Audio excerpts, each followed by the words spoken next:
Faut-il encore perdre son temps à lutter contre le racisme? La réponse nous est donnée chaque matin par le soleil. Lorsque sa lumière apparaît, l'obscurité disparaît. C'est pareil pour la santé. Lorsque l'immunité est forte, les maladies reculent. Et de la même manière, on voit rarement les communautés qui avancent se mobiliser contre le racisme, puisque leur temps est entièrement consacré à leur propre développement. Et ça, un artiste l'avait déjà compris il y a près d'un siècle, en réalisant une œuvre qui peut nous servir de mode d'emploi.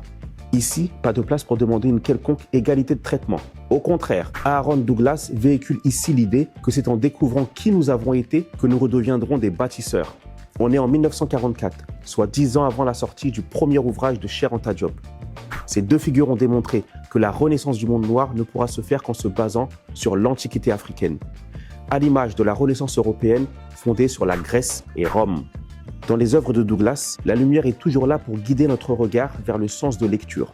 On distingue ici des cercles concentriques qui émanent d'un globe terrestre, devant lequel sont placés deux jeunes enfants, ainsi qu'une femme qui leur fait comprendre que le monde qu'ils touchent de leurs mains est en train de se bâtir, là, sous leurs yeux. Les personnages en action incarnent les métiers manuels, mais aussi les corps de science et d'ingénierie représentés respectivement par une éprouvette et un rouage industriel. Dans cette société orientée vers l'avenir, le Sphinx et la Grande Pyramide sont érigés comme des symboles de stabilité millénaire. Et cet héritage pharaonique sera largement repris dans la musique.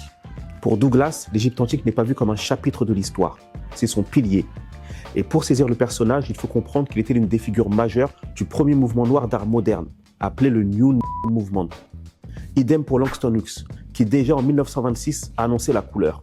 Nous, les jeunes artistes noirs qui créons maintenant, avons l'intention d'exprimer notre personnalité noire individuelle sans peur ni honte. Si les Blancs sont satisfaits, nous sommes heureux. S'ils ne le sont pas, cela n'a pas d'importance. C'est ainsi que Douglas empruntera la sculpture africaine pour donner forme à ses personnages.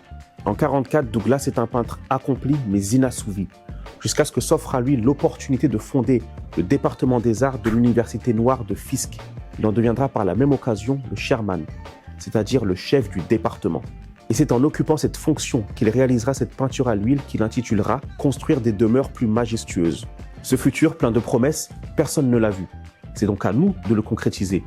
Et là, vous serez en droit de nous dire « Ok, mais on commence par quoi ?» Eh bien, la réponse, c'est un autre tableau qui va nous la donner. La seule clé pour se libérer des chaînes mentales est celle du savoir. Héritage enchaîné de l'artiste radeux suggère de s'armer de connaissances pour le grand remplacement.